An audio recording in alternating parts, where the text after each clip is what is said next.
used to be afraid of so many different things, but now, after my mom's new boyfriend moved in with us, well, a lot of things that scared me before got put into perspective. And if you think that I'm just an overly dramatic girl and dislike the guy simply because he lives with my mom, wait till the end of my story.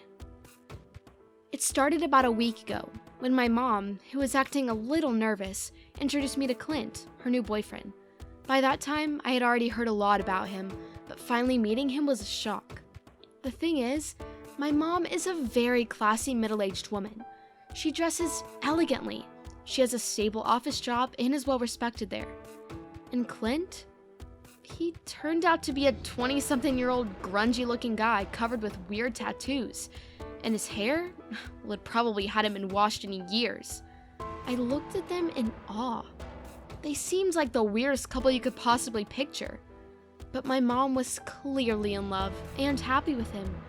So I decided to keep an open mind. We had some polite small talk, and I remember thinking to myself that maybe he wasn't that bad. A couple days later, they announced that Clint was going to move in with us. He brought his stuff over to our house on Sunday while I was at home, chilling in the living room.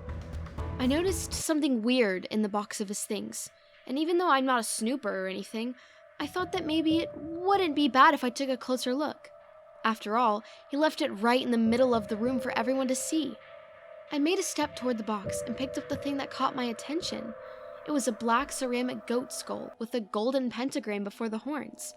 I knew that it was probably just a figurine, but I don't know, I couldn't help but think that it had a really bad vibe. "Hey!" I heard Clint yelling from behind my back.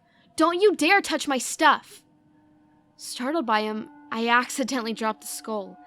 It fell down and cracked into pieces, and among the shatters I noticed several small satchel bags that were apparently hidden inside of it.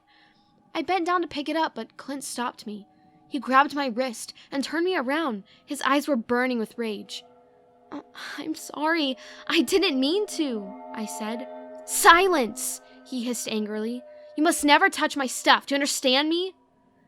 I was too overwhelmed and scared to even answer. I just nodded quickly and looked down. "Don't ever go anywhere near it, you hear me?" he continued. "Yes," I almost sobbed. His hand was still clasped on my wrist and it was starting to hurt. I heard my mom's footsteps, and right before she entered the room, he let me go. "Hey, what's going on in here?" He turned around with the most charming smile you could possibly imagine. "Steffi was just helping me unpack, and we accidentally dropped this thing, but it's no biggie." He smiled once again and bent down on the floor to pick up the shatters. While doing so, he discreetly picked up those small satchel bags and hid them in his pocket. I glanced at my mom and saw that she was looking at me disapprovingly and didn't notice anything. "Stephanie, you have to be more careful, especially when it comes to other people's belongings." I was too shocked and overwhelmed to say anything. But before I could even peep, Clint was back on his feet with that creepy, friendly smile. "Oh, don't be hard on her, dear. She was just trying to be helpful." They kissed, and that made me really uncomfortable.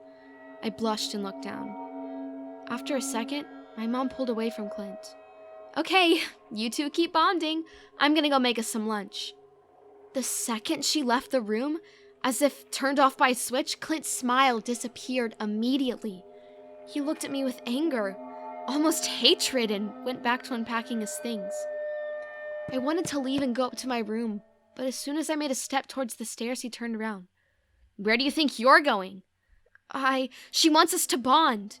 He pointed in the direction where my mom disappeared. Sit down and shut up." He spoke in a cold manner, but somehow I could tell that he could go berserk on me at any second. Terrified and not knowing what to do, I just sat there. He was looking at me with a very strange expression. It wasn't angry anymore. It was as if he was studying me, looking for a weakness he could use against me. Finally, my mom called for us. "Lunch is ready." Clint's face changed once again. One second he was calculating and hateful, and the next, the friendliest and most charming guy. That swing gave me the creeps. During lunch, I kept quiet, trying to understand how my mom could not see what kind of person Clint really was. I mean, Yeah, around her he was nice and cool, cracking jokes and complimenting both of us. But still. I wanted to talk to her all night, but I could tell Clint knew what I was up to and kept getting in the way. He wouldn't leave the two of us alone even for a second. He volunteered to help her do the dishes. He suggested that we watch a movie afterward. And then when my mom fell asleep during the movie, he carried her upstairs without even acknowledging my presence. I went to sleep, planning to talk to her the next morning. She would drive me to school on our way to work, and Clint wouldn't be there to prevent me from speaking up. What I didn't expect was to wake up in the middle of the night because of a thick, disgusting smoke that was filling my room and some weird mumbling. I started coughing and turned on the bedside light. I shuddered as I saw Clint standing in the corner of my room dressed in all black with some sort of smoldering bunch of herbs in his hand. He was standing there with his eyes closed, waving the smoldering herbs in a figure-8 infinity sign and quietly mumbling in a language that I've never heard before. "Clint, what are you doing here?" He didn't react. Not even a muscle on his face flexed. It was almost as if he wasn't fully present, as if he was in some sort of trance state. It was so scary I couldn't move. He continued mumbling for a while until he finally stopped and opened his eyes. And for a second, I don't know, maybe it was out of fear or bad lighting, but I swear I saw his pupils transform from a goat-like weird rectangular into normal human ones. I could barely breathe as he started slowly walking toward me. I squeezed myself, trying to sink lower in my bed, when he leaned over me with an impenetrable gaze on his face. He took a knife out of his pocket. A cold blade blinked in the dark of the night. I wanted to scream. I wanted to cry for help, but I was so paralyzed with fear that I couldn't force myself to make a sound. He raised the knife. I shut my eyes and covered my face with my hands.